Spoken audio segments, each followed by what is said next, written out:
So first of all, a little history. Holiday cactus got their names because of the times of the season they bloomed. You know, we have Thanksgiving, we have Christmas and Easter. Most of what we call Thanksgiving or a Christmas cactus is actually a Thanksgiving cactus. They bloom before Christmas, around Thanksgiving time, and that's when they come on into the stores in the market when they're on sale, right before or right after Thanksgiving, before Christmas. So that's why people like them. And it's kind of like you decorate with them before Christmas, and then by the time Christmas rolls around, they're pretty much done.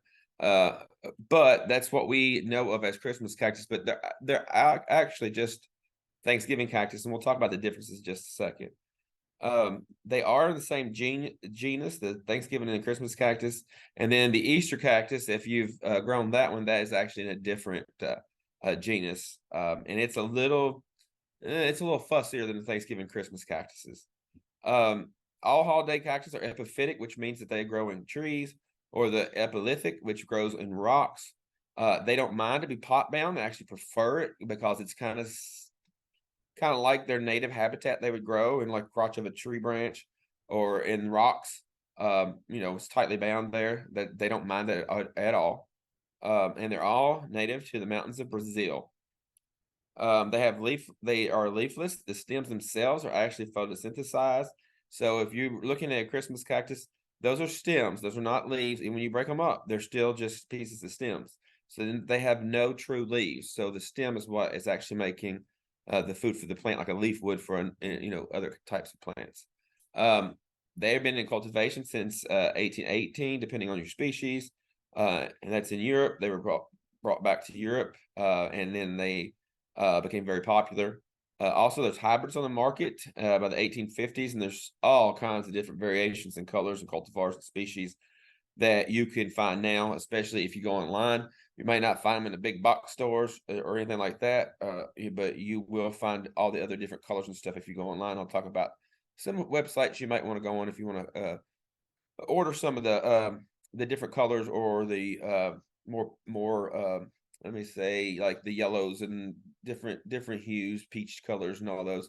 You might find them at the big box stores, but usually you're going to find red, white, pink. Those three colors are going to be your main ones. But sometimes you will look up on the other colors, but you definitely can go online and order all different colors. Thanksgiving, Christmas, and Easter cactus for that matter. So here's your native range. If you look there, there's Brazil. You can see Rio de Janeiro there, and that little red strip there is the mountains of Brazil.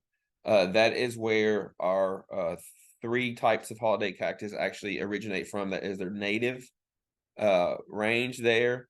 Since then, they have been taken all over the world, obviously, but that is where they all actually are native to, where they actually grow wild in trees and in rocks and those types of situations. So here we have the Thanksgiving cactus, and you can see there, this is what most of us grow that we call a Christmas cactus, but it's actually Thanksgiving cactus. It has the little pointed teeth along the stems.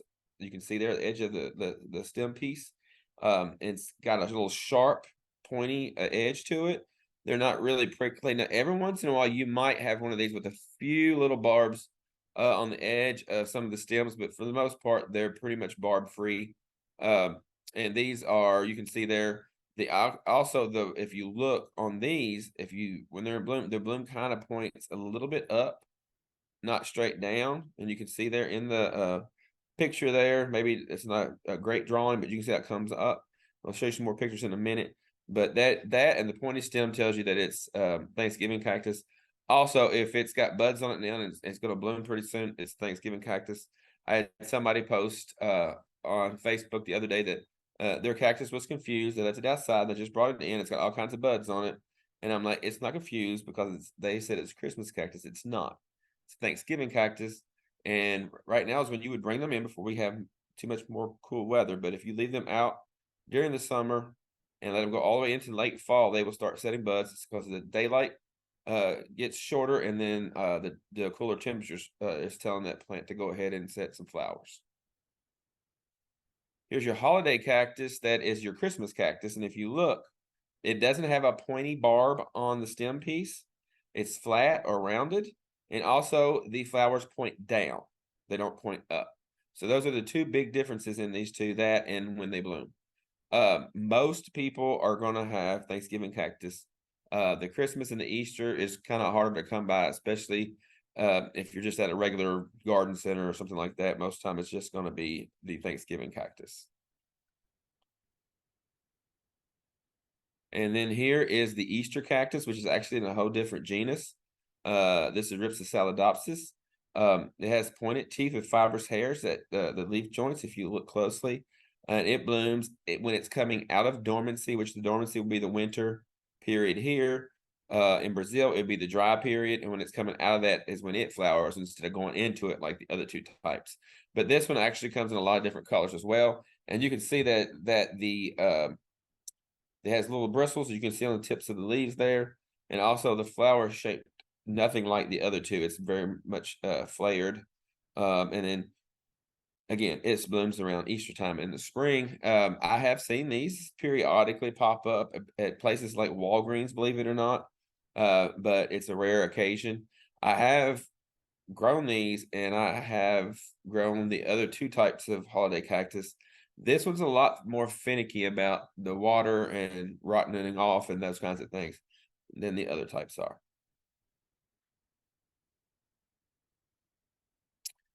So as far as uses, countries with warmer climates can't grow like some of the evergreens that you would make Christmas trees out and firs and those types of things. So they decorate with a Christmas cactus, and you can see here they actually have a stand there, and they put Christmas cactus all around and make a Christmas cactus tree out of it, which is really nice. Unless you're growing all those every year for yourself, that could be quite expensive to put together, obviously. But it is very pretty. They also are good for gifts. A lot of people give them for gifts, so they just buy them and grow them themselves just because they like them. And they're easy. For the most part, there's not a lot you need to do other than water them periodically and just keep them in the bright light, but not sun. And also just don't overwater. If you overwater, you will cause yourself a lot more headaches than if you underwater. So there's some few colors out there now. This is a tropical perennial cactus in its native habitat. Obviously, it doesn't frost much in Brazil. It may up in the mountains a little bit, but I don't know that.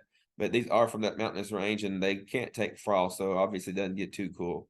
The flowers on the plant bloom generally once a year. Sometimes you'll have some that might bloom in the spring, bloom here and there, and that's all light and temperature and that kind of thing, like it would be in the fall. It's not unusual to get a few blooms in the spring as well on some of these, just because of the amount of light they get. It triggers the bloom.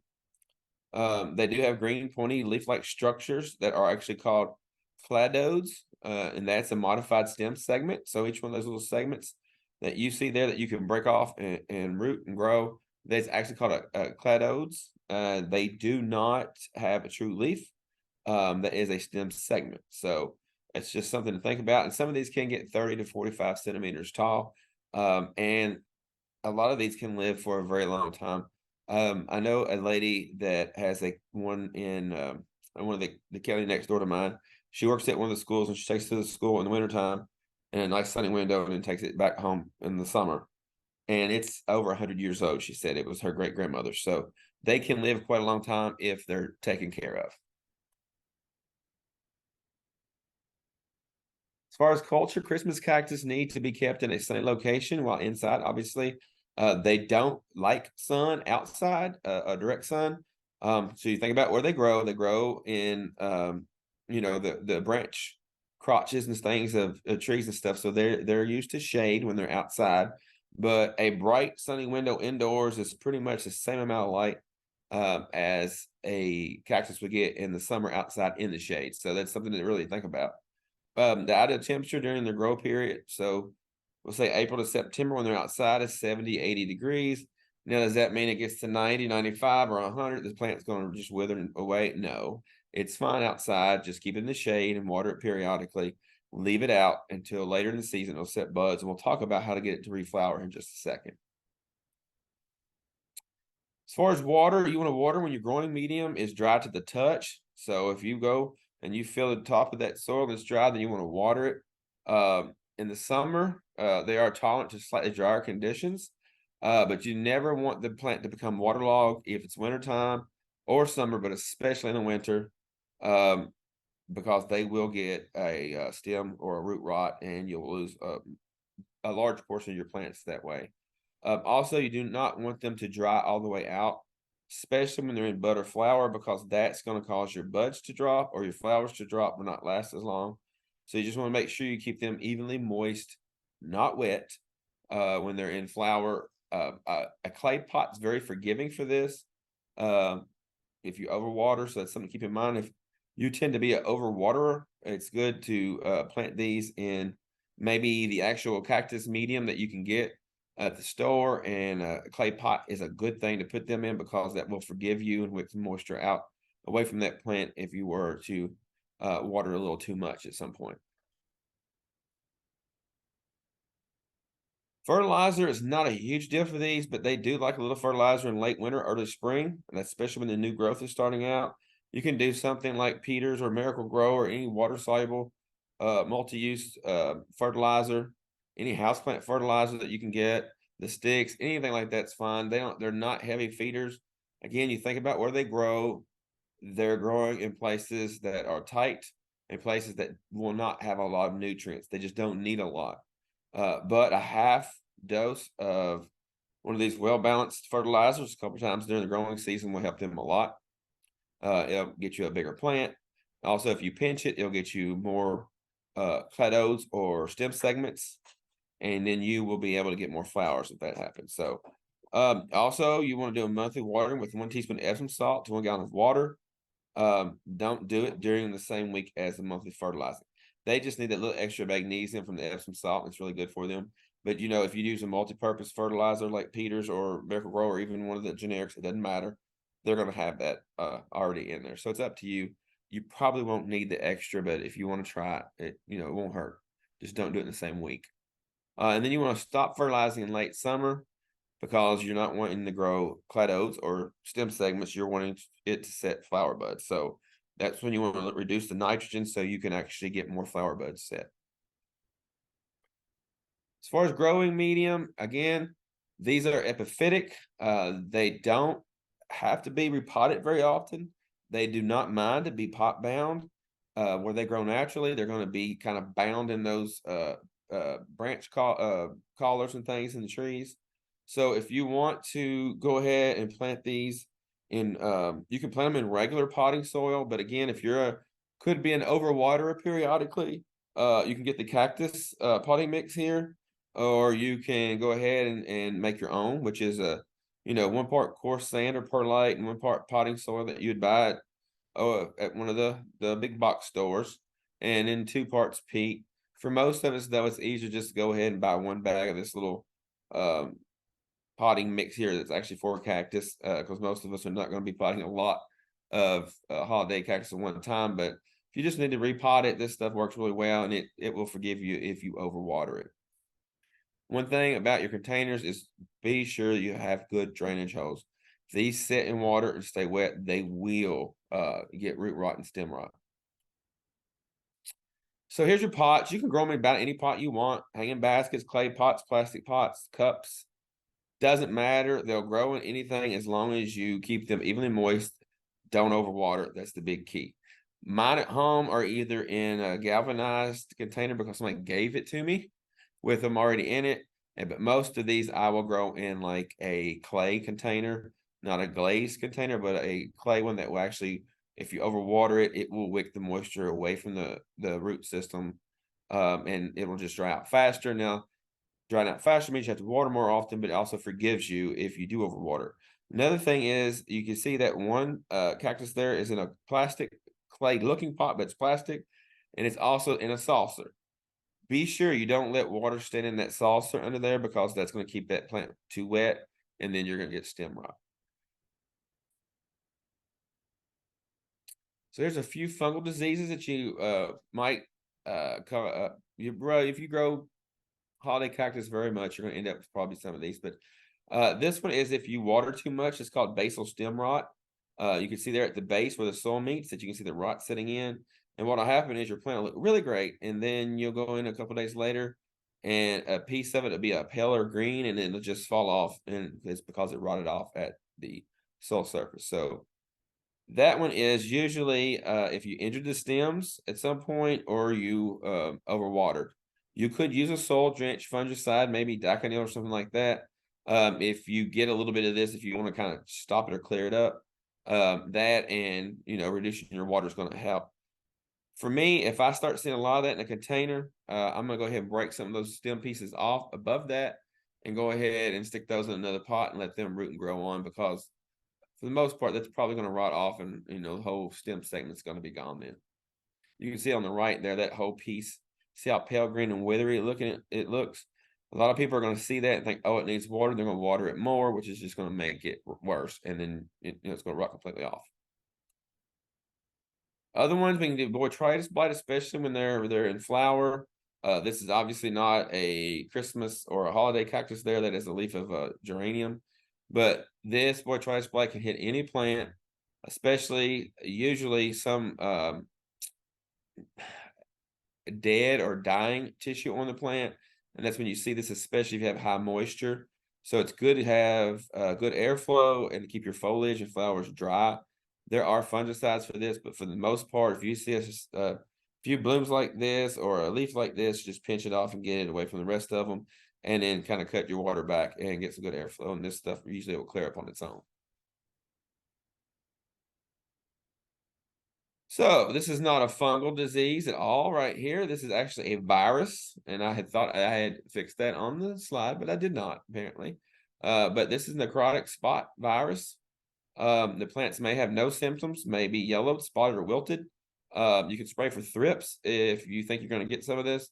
Usually, though, the only thing we can do if a plant gets infected with any of these viruses is just to toss it. So if yours are planted or going to be hanging out with impatiens and you see those spots on those impatient leaves and you get a holiday cactus starts getting pale and it's just not growing as well, it's probably got this virus, and it is spread around and transmitted through the thrip feedings. So whenever they feed, they will inject that virus into that plant by accident, and then that plant's going to have a virus.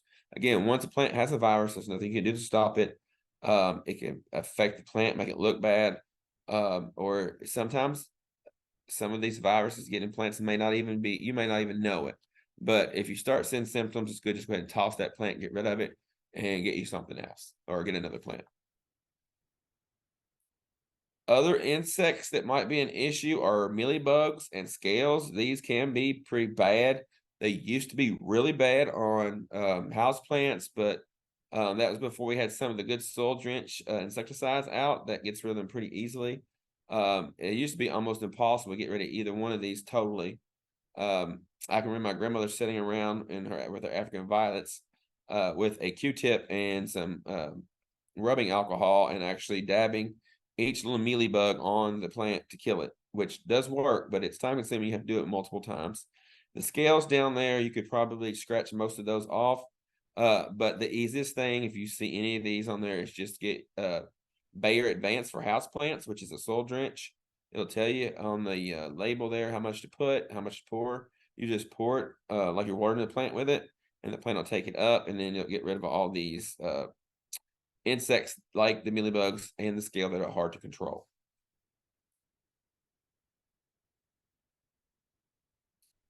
So some tips on rebloom. You need bright light, long night. So 14 hours or more of continuous darkness each day is required before flower bud set will occur.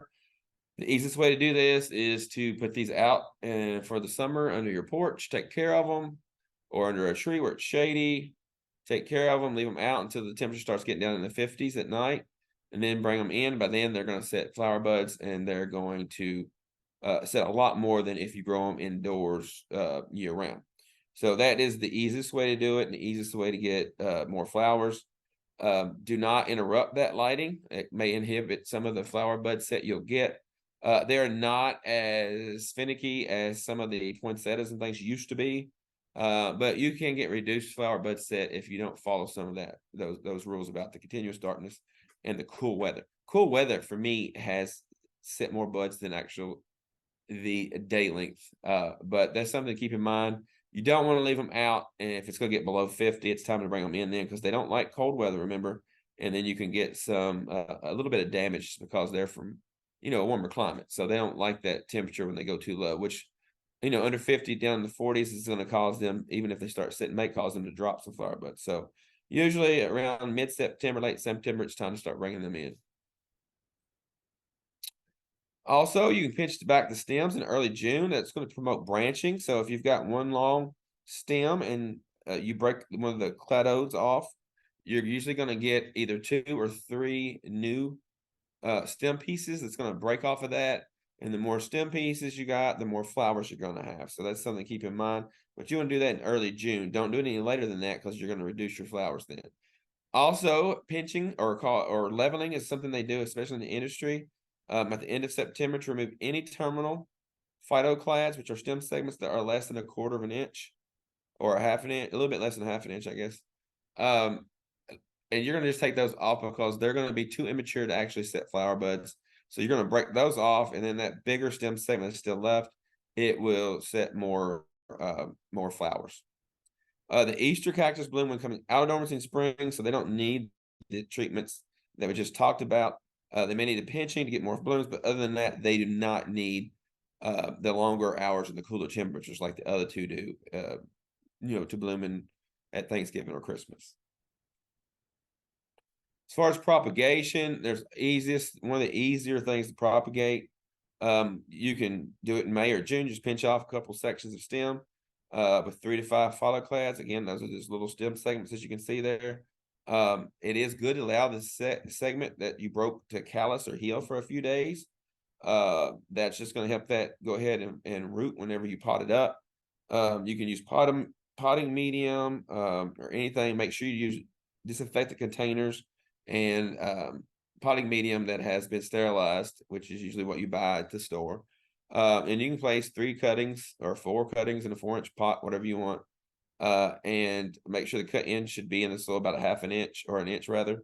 And that is just, I like to put one whole stem segment all the way down into the soil. That way, if you've got 2 spots on that stem segment, you can see in that picture, you've got the spot where it was cut and you got the spot above that where it meets another stem segment. Those are 2 spots where that can root, which that usually gives you really good luck. Now you can put this in a pot with a clear plastic bag over it to keep the moisture up and just set it in a bright light, no direct sun. Usually 3 to 8 weeks they'll flower or root. For me, I usually just break these off, stick them directly in a container, water a little bit, and set it back in the window, and they root really easy. They're really easy to propagate. So if you want to know what's out there, this is just a couple of websites. I'm not recommending these as far as anybody that could buy from there. There's all kinds of places to buy. This is just for you to click on some of these and you can go out and you can see all the different colors that's out there now. There's hybrids, they've crossed them. There's just a lot more out there than what we're used to seeing at stores and things, nurseries in Kentucky. But if you want to see some of the other stuff, you can go on some of these websites here and you can see what's out there. And if you want some odd color, they probably are going to have it. There's just a lot of other shades and mixes and things out there that you just don't find at the regular stores around here. So this is just the sources from the information that was in this PowerPoint. You can go to any of these and you can read more on Christmas cactus if you want more information. But the information in this PowerPoint came from several websites here. Obviously, Purdue is really good. That's extension website, but some of these other ones are really great too. A lot of good information. A lot of it went into the PowerPoint. Some of the stuff in the PowerPoint also is just from me growing some of these things and just giving you some tips and tidbits on what I have found that makes it easier for them to grow.